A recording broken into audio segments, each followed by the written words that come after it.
muchos años, en mi primer día de universidad, la profesora quien dictaba en ese momento la materia de introducción a la musicoterapia nos hacía la siguiente pregunta. Nos decía, ¿ustedes saben quién fue el primer musicoterapeuta de la historia? En ese momento fue un interrogante para toda la clase y seguía diciendo, el primer musicoterapeuta de la historia fue el rey David. Eh, Eso, a medida que yo fui estudiando y aprendiendo sobre mi carrera, generó en mí una cierta duda y también un malestar. ¿Por qué? Porque si David era un musicoterapeuta, como decía la profesora, ¿por qué el rey Saúl terminó como terminó? Muchos investigadores le dieron nombre a esta supuesta enfermedad que tenía el rey Saúl. Algunos decían que tenía epilepsia, otros un trastorno bipolar o psicosis maníaco-depresivo, que hoy día la musicoterapia también lo trata.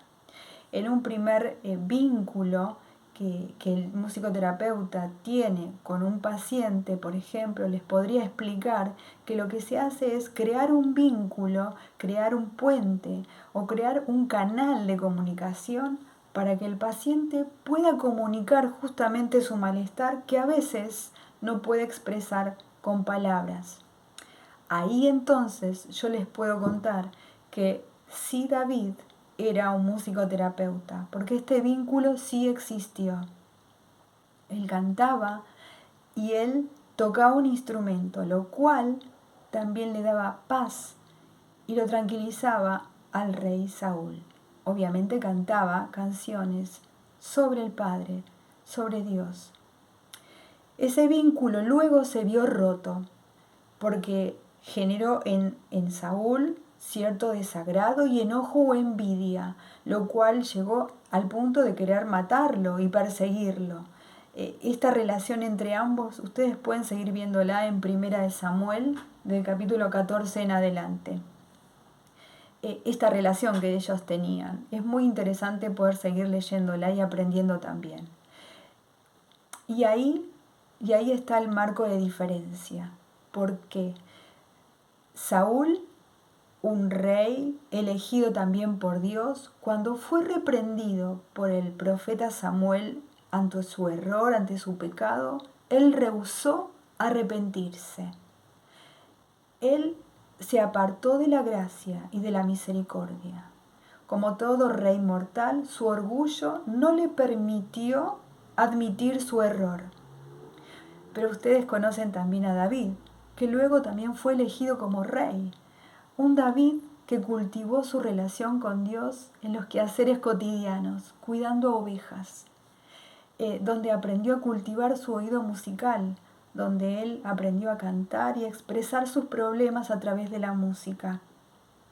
Y donde también no solo cultivó su oído musical para cantar, sino cultivó su oído para oír la voz de Dios. David podríamos decir que tenía un corazón conforme al de Dios, porque ante el error o el pecado que también David luego cometiera, él corría a los pies de Dios para limpiarse, para sanar su corazón y para arrepentirse y para volver al Padre, porque él sabía que sin Dios estaba completamente vacío y sin dirección. La diferencia entre ambos. Pero mi pregunta también es esta: ¿qué hubiese pasado si el rey Saúl, en esos momentos de intimidad que tenían tanto David como él, cuando él cantaba y el rey Saúl escuchaba, qué hubiese pasado si Saúl hubiese cantado, hubiera danzado para Dios en ese momento, en esa sesión musicoterapéutica, como la podría llamar yo? ¿Qué hubiera pasado? Seguramente no hubiese vuelto a ser rey, pero sí creo que su camino a la sanidad interior y al arrepentimiento y acercarse a esa misericordia otra vez a Dios se hubiese logrado. Pero fue una decisión del rey Saúl de no querer acercarse más a Dios.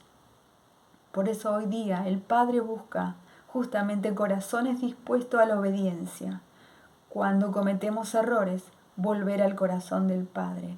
Cuando cometemos un error, un pecado, poder escuchar lo que Dios quiere decirnos. No solo eso, sino también volver a la obediencia, a la disciplina y por sobre eso delegar nuestros propios deseos para cumplir la voluntad de Dios. Los invito entonces a hacer la oración que hacía David y le decía: examíname, oh Dios, mi corazón y pruébame. Tú conoces mis pensamientos, tú ves si en mi camino hay perversidad, entonces ayúdame, guíame hacia ese camino eterno. Hermanos, Dios los bendiga y Selah. Esperen y escuchen. Dios los bendiga. Hoy me